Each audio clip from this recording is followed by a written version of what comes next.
क्या आपने कभी सोचा है कि युद्ध हमेशा तलवार और बंदूक से ही नहीं लड़ा जाता? कुछ युद्ध ऐसे होते हैं जो दिमाग के अंदर, रिश्तों में, करियर में और सबसे ज्यादा खुद से लड़े जाते हैं। हर दिन आप किसी न किसी लड़ाई में होते हैं, कभी हालात से, कभी दूसरे लोगों से और कई बार अपने ही डर से। लेकिन सवाल यह है, आप जीतने के लिए लड़ते हैं या लड़ते लड़ते हार जाते हैं? आज से 2500 साल पहले एक चीनी योद्धा और फिलोसोफर ने एक किताब लिखी। उसने कहा, the supreme art of war is to subdue the enemy without fighting, यानी सबसे बड़ी जीत वो है जिसमें युद्ध करना ही ना पड़े। उस व्यक्ति का नाम था सन त्सू और किताब द आर्ट ऑफ वॉर। आज हम इस किताब को सिर्फ युद्ध की रणनीति की तरह नहीं, बल्कि जीवन, मनोविज्ञान और सफलता का गुप्त विज्ञान समझेंगे। तो हेडफोन्स लगाइए, आवाज को महसूस कीजिए और चलिए उस ज्ञान की दुनिया में जहां जीत ताकत से नहीं, बुद्धि से तय होती है। बहुत समय पहले की बात है। एक राजा था, उसका राज्य बड़ा था, उसके पास हजारों सैनिक थे, बेहतर हथियार थे, घोड़े, धनुष, तलवारें, सब कुछ। लेकिन फिर भी हर युद्ध में वो हार जाता था। लोग फुसफुसाते थे, इतनी बड़ी सेना होने के बाद भी ये राजा क्यों हार जाता है? राजा खुद भी यह सवाल हर रात अपने महल के कमरे में बैठकर पूछता था। कमी कहां है? क्या सैनिक कमजोर हैं? नहीं। वे ताकतवर थे? क्या हथियार पुराने हैं? नहीं, वे बेहतरीन थे। तो फिर हार क्यों? सच यह था, राजा बाहर से शक्तिशाली था, लेकिन भीतर से असंतुलित।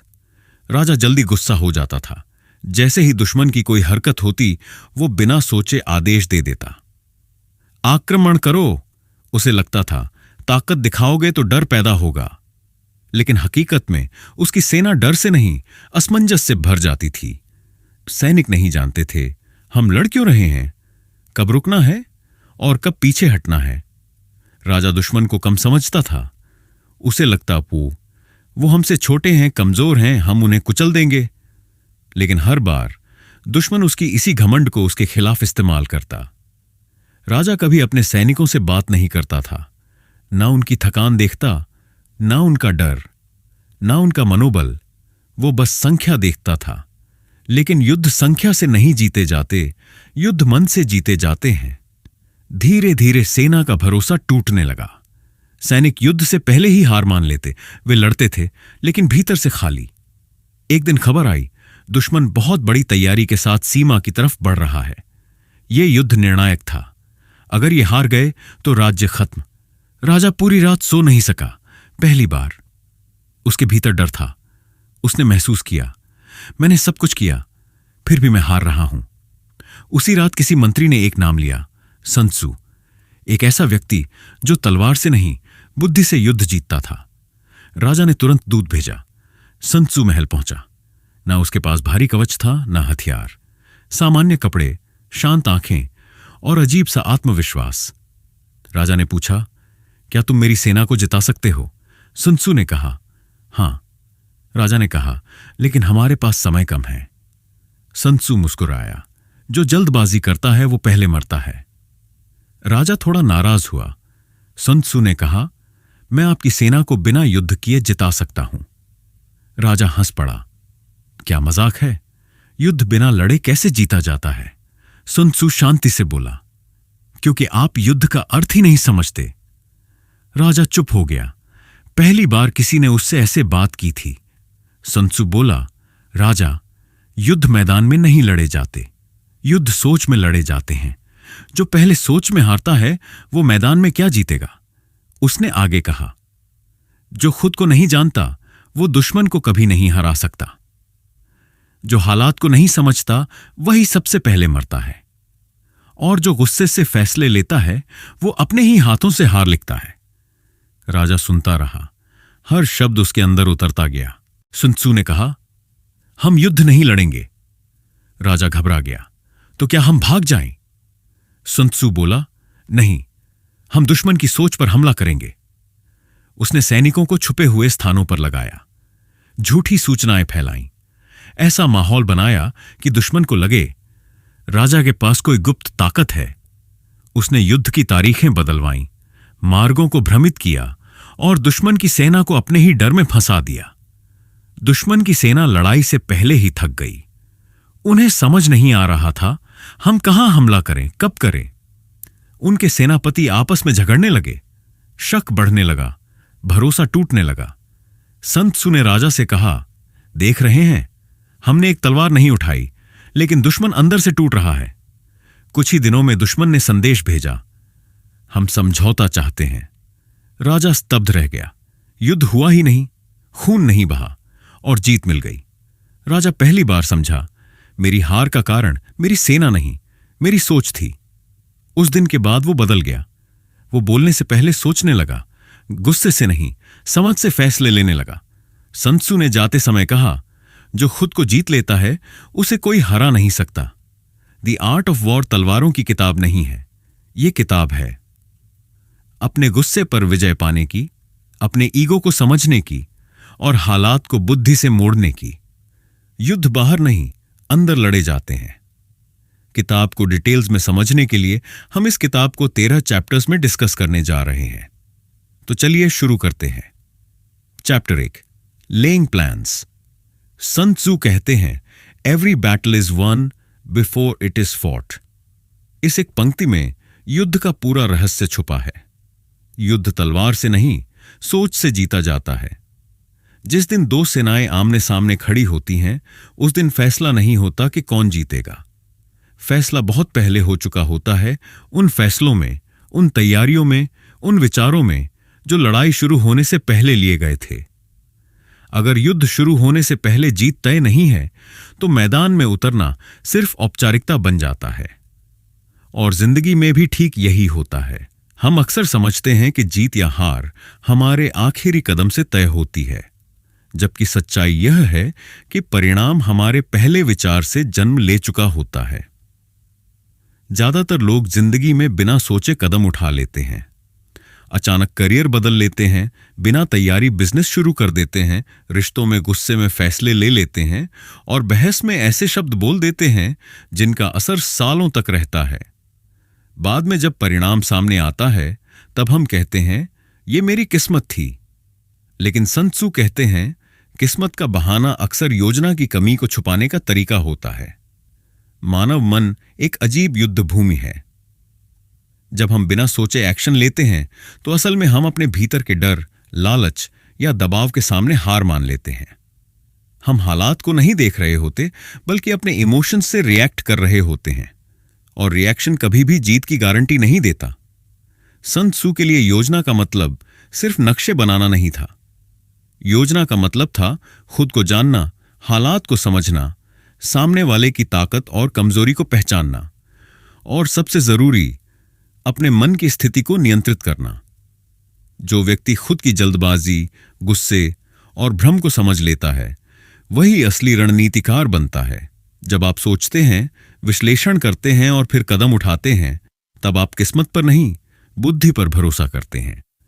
आप परिस्थितियों के पीछे नहीं भागते, बल्कि परिस्थितियों को आकार देते हैं। संत सू यही सिखाते हैं कि जीत कोई अचानक होने वाली घटना नहीं है। जीत एक ऐसी प्रक्रिया है जो चुपचाप भीतर ही भीतर पूरी हो जाती है। जो इंसान बिना योजना के जीता है, वह परिस्थितियों का गुलाम बन जाता है। लेकिन जो पहले सोचता है, वह अपने भविष्य का निर्माता बनता है। यही कारण है कि द आर्ट ऑफ वॉर का पहला अध्याय हमें सिखाता है, युद्ध हो या जीवन, जीत वहीं से शुरू होती है जहां सोच शुरू होती है। Chapter 2, waging war. Sun Tzu कहते हैं, there is no instance of a country having benefited from prolonged warfare. युद्ध जितना लंबा खिंचता है, उतना ही विनाश गहरा होता जाता है। भले ही अंत में जीत मिल जाए, लेकिन उस जीत की कीमत इतनी भारी होती है कि वह जीत भी हार जैसी लगने लगती है। संत सू यह साफ कहते हैं कि लंबी लड़ाई कभी भी किसी के हित में नहीं होती, क्योंकि समय के साथ शक्ति नहीं बढ़ती, सिर्फ थकान बढ़ती है।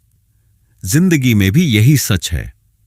जब कोई रिश्ता लंबे समय तक टकराव में रहता है, जब आर्ग्यूमेंट्स खत्म ही नहीं होते, जब हर बातचीत एक युद्ध बन जाती है, तब दोनों पक्ष जीत की कोशिश नहीं कर रहे होते, वे बस अपनी ऊर्जा गंवा रहे होते हैं। धीरे धीरे सम्मान खत्म हो जाता है, विश्वास कमजोर पड़ जाता है और जो रिश्ता कभी सहारा था वही बोझ बन जाता है। करियर में भी लोग यही गलती करते हैं। वे ऐसी नौकरी, ऐसे माहौल या ऐसे संघर्ष में सालों तक टिके रहते हैं जो उन्हें अंदर से खोखला कर रहा होता है। रोज एक ही लड़ाई, एक ही दबाव, एक ही फ्रस्ट्रेशन। बाहर से लगेगा कि वे मजबूती से टिके हुए हैं, लेकिन भीतर धीरे धीरे उनका आत्मविश्वास और उत्साह खत्म हो रहा होता है। सन त्सू समझाते हैं कि जो व्यक्ति हर बात पर लड़ता है वह योद्धा नहीं होता, वह सिर्फ अपने ईगो और गुस्से का गुलाम होता है। उसे लगता है कि हर टकराव जीतना जरूरी है, लेकिन वह यह नहीं देख पाता कि उसकी सबसे बड़ी हार उसकी ऊर्जा का लगातार नष्ट होना है। ऐसी लड़ाइयां ने आपको आगे नहीं बढ़ाती, वे आपको वहीं रोक देती हैं। बुद्धिमानी इसमें नहीं है कि आप कितनी लड़ाइयां लड़ते हैं, बल्कि इसमें है कि आप कौन सी लड़ाइयां चुनते हैं। हर युद्ध आपकी जिंदगी के लिए जरूरी नहीं होता। कुछ युद्ध सिर्फ समय बर्बाद करते हैं, कुछ आपकी शांति छीन लेते हैं और कुछ आपके भीतर की आग को धीरे धीरे बुझा देते हैं। सन त्सू का संदेश साफ है, सही समय पर पीछे हटना कमजोरी नहीं है। किसी ऐसी लड़ाई को छोड़ देना जो आपको भीतर से तोड़ रही हो, असल में खुद को बचा लेना है। जब आप अनावश्यक युद्ध छोड़ देते हैं, तभी आपके पास उन लड़ाइयों के लिए शक्ति बचती है जो वास्तव में मायने रखती हैं। यही कारण है कि द आर्ट ऑफ वॉर सिखाती है, जीत सिर्फ लड़ने से नहीं मिलती, बल्कि समय पर लड़ाई खत्म करने से भी मिलती है। Chapter 3, attack by stratagem. Sun Tzu की पूरी किताब में अगर कोई अध्याय सबसे ज्यादा गहराई से सोच बदल देता है तो वह यही अध्याय है। यहां सन त्सू सीधे कहते हैं, the greatest victory is that which requires no battle, यानी सबसे महान जीत वह है जिसमें युद्ध करना ही न पड़े। यह बात पहली बार सुनने में अजीब लग सकती है, क्योंकि हमें बचपन से सिखाया गया है कि जीत संघर्ष से आती है। लेकिन सन त्सू संघर्ष के उस स्तर की बात कर रहे हैं जहां हथियार उठाने से पहले ही दुश्मन हार चुका हो। असल युद्ध मैदान में नहीं होता, असल युद्ध मन में चलता है। मैनिपुलेशन, ईगो और एंगर, ये 3 ऐसे हथियार हैं जिनसे इंसान बिना एक भी वार किए पराजित हो जाता है। जब कोई आपको उकसाता है, गुस्सा दिलाता है, अपमानित करता है और आप तुरंत रिएक्ट कर देते हैं, उस पल आपने अपनी शक्ति उसे सौंप दी, क्योंकि अब आपके फैसले आपकी बुद्धि नहीं, आपकी भावनाएं ले रही हैं। संत जो कहते हैं, जो आपको प्रोवोक कर सकता है वो आपको कंट्रोल कर सकता है, और जो आपको कंट्रोल कर ले उसके सामने जीत सिर्फ समय की बात होती है। यही कारण है कि चालाक दुश्मन पहले आपकी तलवार नहीं छीनता, वह आपका धैर्य छीनता है। वह आपकी सोच को भ्रमित करता है, आपके ईगो को चुभाता है, ताकि आप खुद अपनी स्थिति खराब कर लें। जिंदगी में यह हर जगह लागू होता है। रिश्तों में जब कोई जानबूझकर आपकी कमजोरी पर चोट करता है और आप प्रतिक्रिया दे देते हैं, तब वह बहस नहीं जीतता, वह आपको असंतुलित कर देता है। काम की जगह पर जब कोई आपको नीचा दिखाता है और आप गुस्से में गलत कदम उठा लेते हैं, तब असल नुकसान आपके करियर को होता है, सामने वाले को नहीं।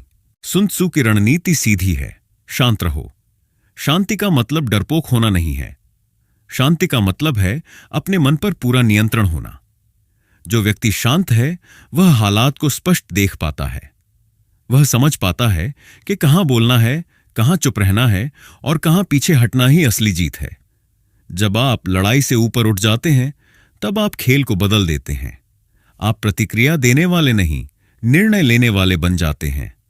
और यही अटैक बाय स्ट्रैटेजम का सार है। सामने वाले को मौका ही न दो कि वह आपको युद्ध में खींच सके।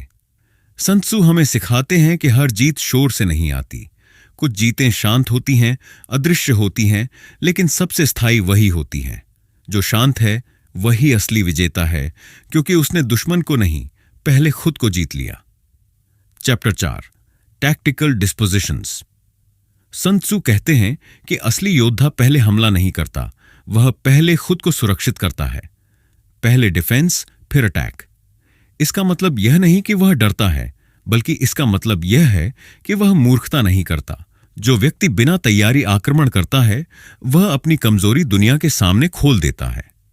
ज्यादातर लोग जीवन में यही गलती करते हैं। वे अपनी ऊर्जा दूसरों को बदलने में लगा देते हैं। वे चाहते हैं कि लोग अलग हों, हालात बदल जाएं, दुनिया उनके मुताबिक चलने लगे।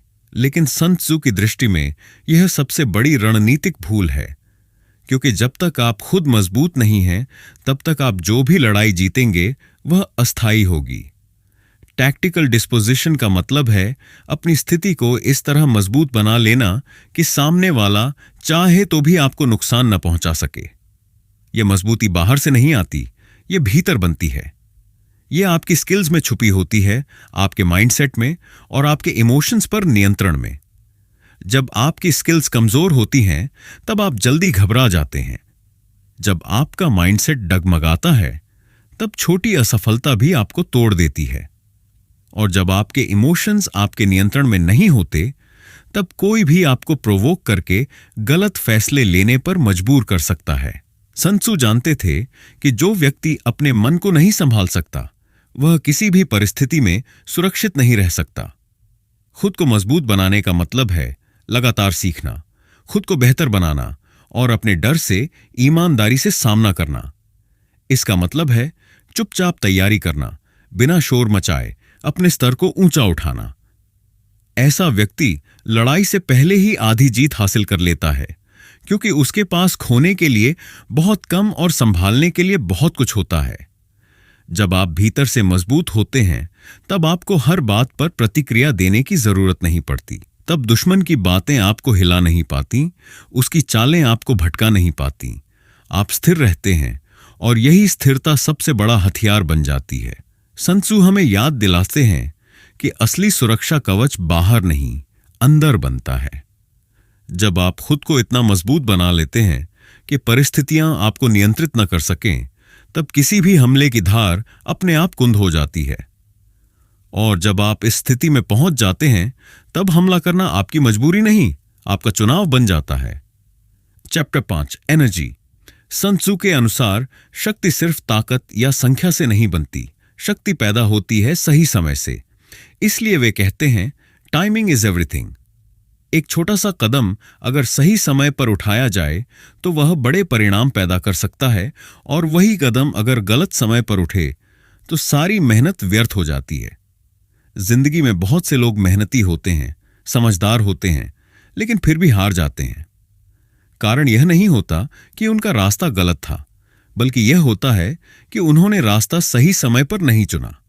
जैसे कच्चा फल जबरदस्ती तोड़ लिया जाए तो वह मीठा नहीं होता, वैसे ही कई अवसर तब तक फल नहीं देते जब तक उनका समय पूरा न हो जाए। सन त्सू एनर्जी को एक बहती हुई धारा की तरह देखते हैं।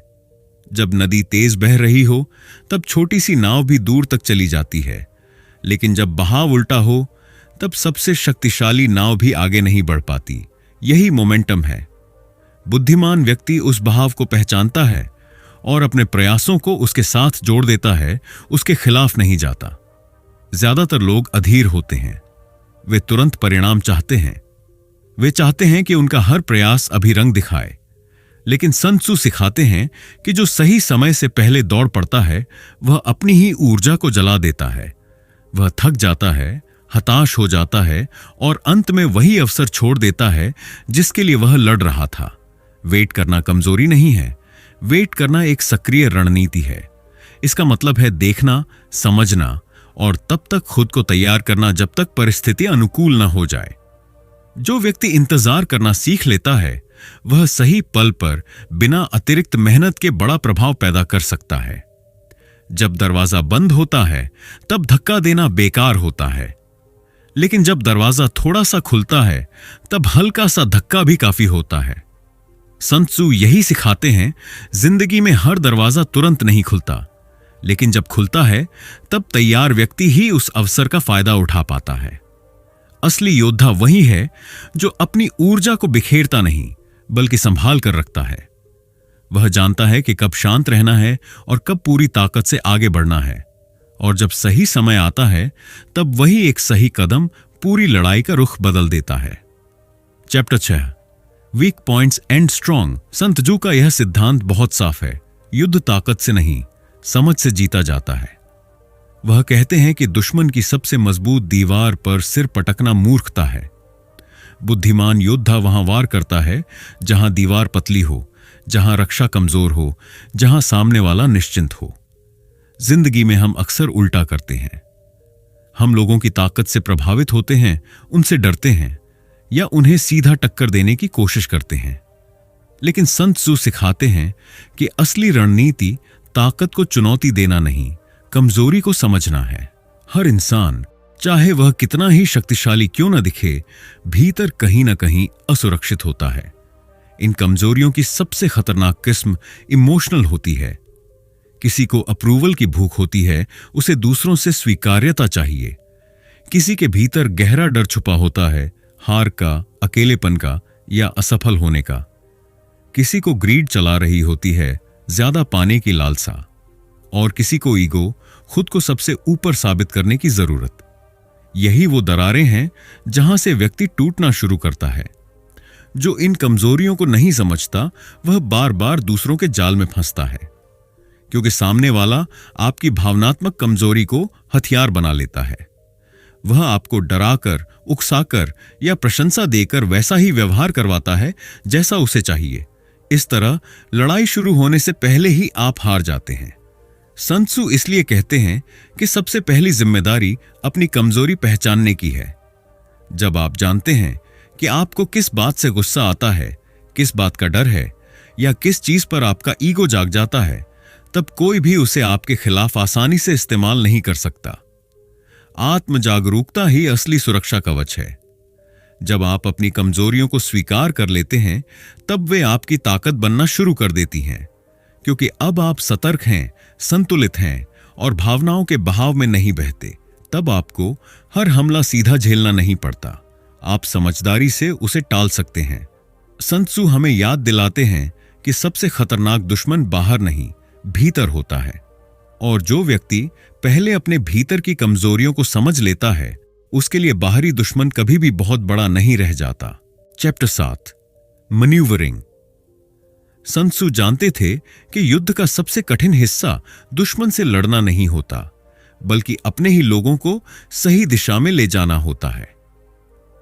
हथियारों को नियंत्रित किया जा सकता है, लेकिन इंसानी मन को नहीं। इसलिए वे मानते थे कि लोगों को संभालना किसी भी युद्ध से ज्यादा जटिल और संवेदनशील काम है। जब नेतृत्व केवल आदेश देने तक सीमित हो जाता है, तब वह प्रभावी नहीं रह जाता। लोग डर से तो चल सकते हैं, लेकिन दिल से नहीं। और जो नेतृत्व दिल को छुए बिना आगे बढ़ता है, वह धीरे धीरे क्रूअल्टी में बदल जाता है। बिना एम्पैथी के लिया गया हर फैसला किसी न किसी को कुचलता है, और अंत में वही टूटन पूरे समूह को कमजोर कर देती है। जिंदगी में यह बात हर जगह लागू होती है। परिवार हो, टीम हो या समाज, अगर आप सिर्फ अपनी सत्ता या अधिकार पर भरोसा करते हैं, तो आपके साथ लोग मजबूरी में रहते हैं। लेकिन जैसे ही दबाव कम होता है, वे बिखर जाते हैं। संत त्सु समझाते हैं कि असली मैन्यूवरिंग दूसरों को चलाने का खेल नहीं है, बल्कि उन्हें साथ चलने के लिए प्रेरित करने की कला है। एम्पैथी का मतलब यह नहीं कि आप कमजोर हो जाएं। इसका मतलब है सामने वाले की स्थिति को समझना, उसके डर और उम्मीदों को पहचानना और फिर निर्णय लेना। जब लोग महसूस करते हैं कि उन्हें देखा जा रहा है, सुना जा रहा है, तब वे खुद को सिर्फ अनुयायी नहीं, सहयोगी समझने लगते हैं। और यही मनोवैज्ञानिक बदलाव किसी भी रणनीति को मजबूत बना देता है। जो दिल जीत लेता है, उसे हर कदम पर विरोध नहीं झेलना पड़ता। उसे बार बार अपनी ताकत साबित नहीं करनी पड़ती। लोग स्वेच्छा से उसके साथ खड़े होते हैं, क्योंकि उन्हें भरोसा होता है कि उनका नेतृत्व उनकी भलाई को समझता है। संत त्सु का यह अध्याय हमें याद दिलाता है कि युद्ध सिर्फ तलवारों से नहीं जीता जाता, युद्ध मनुष्यों से लड़ा जाता है। और जो व्यक्ति मनुष्य को समझ लेता है, वही किसी भी संघर्ष का असली विजेता बनता है। Chapter 8, variation in tactics. Sant Tzu के अनुसार सबसे खतरनाक स्थिति तब पैदा होती है जब कोई व्यक्ति अपनी ही रणनीति का कैदी बन जाता है। जो तरीका कभी आपको आगे लेकर गया हो, जरूरी नहीं कि वही तरीका हर जगह और हर समय काम करे। इसलिए वे साफ कहते हैं, एक ही स्ट्रैटेजी हर परिस्थिति में नहीं चलती। जिंदगी लगातार बदलती रहती है, हालात बदलते हैं, लोग बदलते हैं, शक्ति के समीकरण बदलते हैं। लेकिन बहुत से लोग अपनी सोच को वहीं रोक देते हैं जहां कभी उन्हें सफलता मिली थी। वे पुराने तरीकों से ही नई समस्याएं हल करना चाहते हैं और जब परिणाम नहीं मिलता तब निराश हो जाते हैं। सन त्सू मानते हैं कि यही रिजिडिटी धीरे धीरे इंसान को कमजोर बना देती है। जो बदलता नहीं वह टूटता है। यह सिर्फ एक कहावत नहीं बल्कि जीवन का नियम है। पानी अगर बहना बंद कर दे तो वह सड़ने लगता है। उसी तरह सोच अगर स्थिर हो जाए तो वह बोझ बन जाती है। रणनीति की ताकत उसकी लचीलापन में होती है, उसकी एबिलिटी में होती है कि वह हालात के अनुसार अपना रूप बदल सके। वेरिएशन इन टैक्टिक्स का मतलब है खुला दिमाग रखना। इसका मतलब है यह स्वीकार करना कि आपके पास हर समस्या का एक ही समाधान नहीं हो सकता। कभी आगे बढ़ना सही होता है, कभी पीछे हटना, कभी चुप रहना सबसे मजबूत कदम होता है और कभी बोलना जरूरी हो जाता है। जिंदगी में जो लोग फ्लेक्सिबल रहते हैं वे असफलता से जल्दी सीख जाते हैं। वे खुद को परिस्थितियों के साथ समायोजित कर लेते हैं बिना अपने मूल उद्देश्य को खोए हुए। यही अडैप्टेबिलिटी उन्हें लंबे समय तक टिकाए रखती है, जबकि रिजिड सोच वाले लोग टूट जाते हैं भले ही वे कितने ही मेहनती क्यों ना हों। सन त्सू हमें सिखाते हैं कि रणनीति पत्थर पर लिखी हुई नहीं होती, वह बहते पानी की तरह होनी चाहिए, आकार बदलने में सक्षम लेकिन आगे बढ़ने में लगातार। जब आप लचीले होते हैं तब कोई भी परिस्थिति आपको जसो जकड़ नहीं पाती और यही लचीलापन किसी भी संघर्ष में आपको जीवित और विजयी बनाए रखता है। Chapter 9, the army on the march. Sun Tzu का मानना था कि युद्ध से पहले ही हालात बोलने लगते हैं। रास्ते, मौसम, लोगों का व्यवहार और वातावरण सब कुछ संकेत देता है कि आगे क्या होने वाला है। लेकिन समस्या यह है कि ज्यादातर लोग देखना नहीं जानते, वे सिर्फ भागना जानते हैं। वे शोर पर ध्यान देते हैं लेकिन उन खामोश इशारों को अनदेखा कर देते हैं जो असली सच्चाई बताते हैं। जिंदगी में भी परिस्थितियां लगातार संकेत भेजती रहती हैं।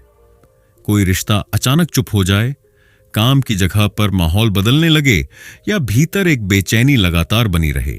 ये सब मामूली बातें नहीं होती। ये वह संकेत होते हैं जिन्हें समझ लिया जाए तो बड़ी टकराव की नौबत ही ना आए। लेकिन हम अक्सर इन्हें नजरअंदाज करते हैं क्योंकि सुनने से ज्यादा हमें बोलने की आदत होती है। सन त्सू सिखाते हैं कि जो व्यक्ति ऑब्जर्व करना सीख लेता है वह आधी लड़ाई बिना लड़े जीत लेता है। देखने का मतलब सिर्फ आंखों से देखना नहीं बल्कि महसूस करना है। लोगों के शब्दों से ज्यादा उनके व्यवहार को समझना, उनके बोलने से ज्यादा उनकी चुप्पी को पढ़ना। साइलेंस अपने आप में एक भाषा है। जब कोई अचानक शांत हो जाता है, जब जवाब टलने लगते हैं, जब ऊर्जा पहले जैसी नहीं रहती, तब वहां कुछ बदल रहा होता है। जो व्यक्ति इन बदलावों को पहचान लेता है वह समय रहते दिशा बदल सकता है और जो इन्हें अनदेखा करता है वह आगे चलकर खुद को ऐसी स्थिति में पाता है जहां विकल्प बहुत कम बचते हैं। सन त्सू के अनुसार जल्दबाजी वह धुंध है जो संकेतों को छुपा देती है। जो हमेशा जल्दी में रहता है वह चीजों को गहराई से देख ही नहीं पाता। इसलिए शांत रहना, रुक कर देखना और हालात को समझना ही असली बुद्धिमानी है। द आर्मी ऑन द मार्च हमें याद दिलाता है कि हर संघर्ष की सूचना पहले ही मिल जाती है। सवाल यह नहीं है कि संकेत आए या नहीं, सवाल यह है कि आपने उन्हें पढ़ा या नहीं। जो देखना सीख लेता है वही खुद को सही दिशा में ले जा सकता है, बिना टकराए, बिना खोए। Chapter 10, terrain. सन त्सू के लिए युद्ध सिर्फ योद्धाओं की क्षमता का खेल नहीं था, बल्कि उस भूमि का भी था जिस पर वे खड़े थे। वे जानते थे कि वही सेना, वही साहस और वही रणनीति अलग अलग टेरेन पर बिल्कुल अलग परिणाम दे सकती है। इसलिए वे कहते हैं कि आप कौन हैं, उससे ज्यादा अहम यह है कि आप कहां खड़े हैं। जिंदगी में एनवायरनमेंट वही भूमिका निभाता है जो युद्ध में भूमि निभाती है। बहुत से लोग खुद को कमजोर मान लेते हैं, जबकि असल समस्या उनकी क्षमता नहीं, उनका माहौल होता है। अगर आप ऐसे वातावरण में हैं जहां आपकी सोच दबाई जाती है, जहां आपकी कोशिशों को छोटा किया जाता है या जहां डर और नकारात्मकता फैली हो, तो धीरे धीरे आपका आत्मविश्वास भी ढलान पर जाने लगता है। गलत एनवायरनमेंट में महान टैलेंट भी मर जाता है। जैसे उपजाऊ बीज अगर बंजर जमीन में डाल दिया जाए तो उसका पूरा सामर्थ्य कभी बाहर नहीं आ पाता। उसी तरह गलत संगत, गलत कार्यस्थल या नकारात्मक रिश्तों का माहौल किसी भी व्यक्ति को भीतर से कमजोर कर सकता है, चाहे वह कितना ही प्रतिभाशाली क्यों ना हो। सन त्सू यह नहीं कहते कि आप हर हालात से भाग जाएं। वे कहते हैं कि आप हालात को समझें और अपनी स्थिति को बुद्धिमानी से चुनें। जहां संभव हो, अपने लिए ऐसा वातावरण बनाइए जो आपको बढ़ने दे। जहां ऐसा संभव ना हो, वहां खुद को मानसिक रूप से इतना मजबूत बनाइए कि माहौल आपके मन को नियंत्रित न कर सके। जब आप अपने टेरेन को पहचान लेते हैं, तब आप अपनी ऊर्जा सही जगह लगाते हैं।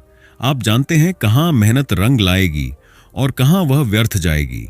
यही समझ आपको अनावश्यक संघर्ष से बचाती है और सही दिशा में आगे बढ़ाती है। सन त्सू हमें यह अध्याय याद दिलाता है कि आत्मविश्वास सिर्फ भीतर से नहीं आता, वह आसपास के माहौल से भी बनता है। इसीलिए अगर आपको लग रहा है कि आप अपनी क्षमता से कम जी रहे हैं, तो खुद से एक ईमानदार सवाल पूछिए। समस्या आप नहीं हैं, शायद आपका टेरेन है। Chapter 11, the 9 situations. sun tzu मानते थे कि इंसान का असली स्वभाव तब सामने आता है जब वह आराम में नहीं, दबाव में होता है। जब सब कुछ आसान होता है, तब हर कोई बहादुर और समझदार दिखाई देता है। लेकिन जैसे ही परिस्थितियां कठिन होती हैं, रास्ते सीमित हो जाते हैं और विकल्प घटने लगते हैं, वहीं से इंसान की असली पहचान शुरू होती है। प्रेशर दो तरह से काम करता है। कुछ लोगों के लिए वह आग बन जाता है जो उनकी क्षमता को और तेज कर देता है, और कुछ लोगों के लिए वही दबाव दीवार बन जाता है जिससे टकराकर वे टूट जाते हैं। फर्क हालात का नहीं होता, फर्क उस व्यक्ति के नजरिए का होता है जो उन हालातों के बीच खड़ा है। सन त्सू के 9 स्थितियों अलग अलग मानसिक और रणनीतिक अवस्थाओं का प्रतीक हैं, जिनमें इंसान खुद को घिरा हुआ महसूस करता है। कहीं विकल्प होते हैं, कहीं नहीं। कहीं पीछे हटने का रास्ता दिखता है, कहीं आगे बढ़ने के अलावा कोई रास्ता नहीं बचता।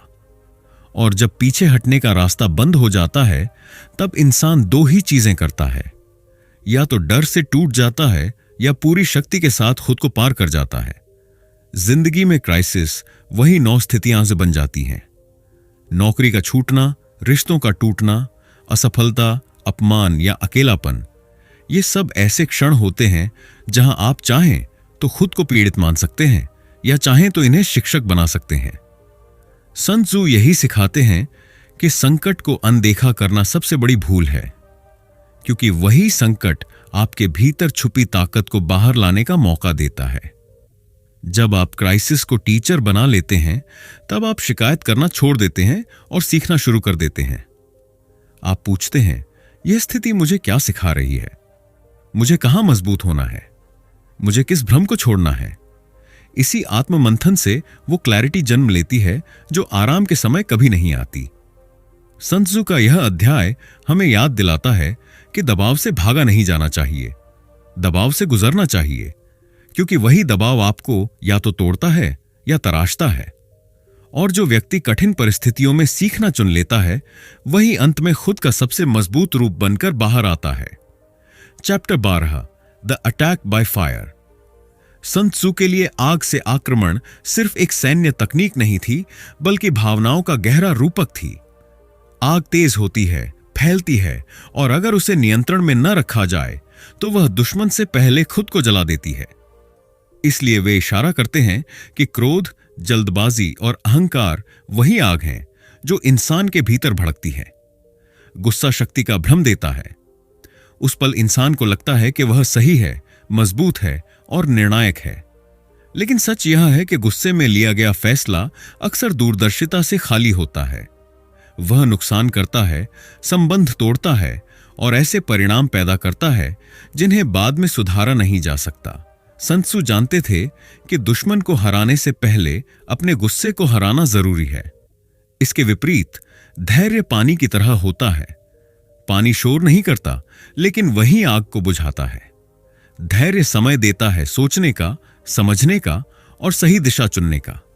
जो व्यक्ति धैर्य रखता है वह भावनाओं की लपटों में नहीं बहता, बल्कि स्थिति को ठंडे दिमाग से देख पाता है। ऐसे व्यक्ति के सामने भावनात्मक हमले धीरे धीरे अपना असर खो देते हैं। जिंदगी में सबसे ज्यादा युद्ध भावनाओं के स्तर पर ही लड़े जाते हैं। कोई आपको अपमानित करता है, कोई उकसाता है, कोई डर पैदा करता है, और आप अगर तुरंत प्रतिक्रिया दे देते हैं तो आपने सामने वाले को जीतने का मौका दे दिया, क्योंकि अब आपकी चाल, आपकी बुद्धि नहीं, आपकी भावनाएं चल रही हैं। सन त्सू का संदेश साफ है, जो अपने इमोशंस को नियंत्रित नहीं कर पाता वह युद्ध शुरू होने से पहले ही हार जाता है। इसका मतलब यह नहीं कि भावनाएं खत्म कर दी जाए, बल्कि यह कि उन्हें समझकर, उन्हें संतुलित करके इस्तेमाल किया जाए।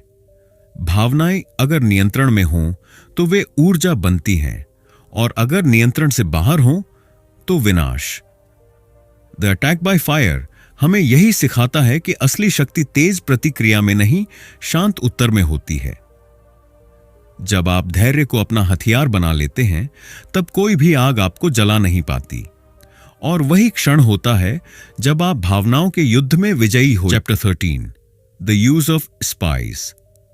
सन त्सू के अनुसार युद्ध में सबसे कीमती चीज हथियार नहीं होते, सेना भी नहीं होती, सबसे कीमती होती है जानकारी। जो व्यक्ति समय से पहले जान लेता है कि सामने क्या होने वाला है, वह आधी लड़ाई बिना लड़े जीत चुका होता है। इसलिए वे कहते हैं कि गुप्त जानकारी किसी भी रणनीति की नींव है। आज की दुनिया में तलवारों की जगह सूचनाओं ने ले ली है। इंफॉर्मेशन ही पावर है। जो जानता है कि बाजार किस दिशा में जा रहा है, लोग क्या सोच रहे हैं, सामने वाला क्या योजना बना रहा है, वही आगे निकलता है।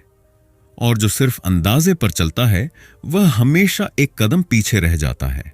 सन त्सू के समय में स्पाइस का मतलब दुश्मन के शिविर से खबर लाने वाले लोग थे, लेकिन जीवन में स्पाइस का अर्थ बहुत व्यापक है। ये ऑब्जर्वेशंस हैं, फीडबैक है, डेटा है, और वो संकेत हैं जिन्हें आम लोग नजरअंदाज कर देते हैं। जो सुनना जानता है, देखना जानता है और जानकारी को जोड़ना जानता है, वही असली रणनीतिकार बनता है। अधिकतर लोग प्रतिक्रियाओं के आधार पर निर्णय लेते हैं, जानकारी के आधार पर नहीं। वे अफवाहों पर भरोसा करते हैं, अधूरी बातें सुनकर निष्कर्ष निकाल लेते हैं या अपनी धारणाओं को ही सच मान लेते हैं। सन त्सू इसे सबसे खतरनाक स्थिति मानते हैं, क्योंकि गलत जानकारी सही निर्णय को भी गलत बना देती है। सच्ची शक्ति छुपकर देखने में होती है, शांति से सुनने में होती है और बिना दिखावे के समझने में होती है। जो व्यक्ति जानकारी जुटाने में धैर्य रखता है वह जल्दबाजी में कदम नहीं उठाता, और जब वह कदम उठाता है तो बहुत सटीक होता है। सन त्सू हमें यह अध्याय सिखाता है कि जीत सिर्फ बल से नहीं आती, वह समझ से आती है। जो व्यक्ति जानता है हालात को, लोगों को और खुद को, वही अंत में आगे रहता है, क्योंकि ज्ञान सिर्फ रास्ता नहीं दिखाता, वह रास्ता खुद बना देता है। सन त्सू ने कभी नहीं कहा दूसरों को कैसे हराओ, उसने सिखाया खुद को कैसे जीतो। आज अगर आप ध्यान दें तो आपकी सबसे बड़ी लड़ाई किसी और से नहीं, डर से, आलस्य से, ईगो से और खुद पर शक से है। द आर्ट ऑफ वॉर एक युद्ध की किताब नहीं, ये आत्मनियंत्रण का शास्त्र है। अगर आप खुद को समझ लेते हैं तो दुनिया अपने आप आसान हो जाती है। और याद रखिए, victorious warriors win first and then go to war. पहले अपने भीतर जीतिए, फिर दुनिया खुद झुक जाएगी। अगर यह ऑडियो बुक आपको कुछ महसूस करा गई तो इसे शेयर कीजिए, क्योंकि शायद किसी और की आज सबसे जरूरी लड़ाई अभी चल रही हो। ऑडियो बुक्स आर्क, जहां किताबें सिर्फ सुनी नहीं जाती, महसूस की जाती हैं।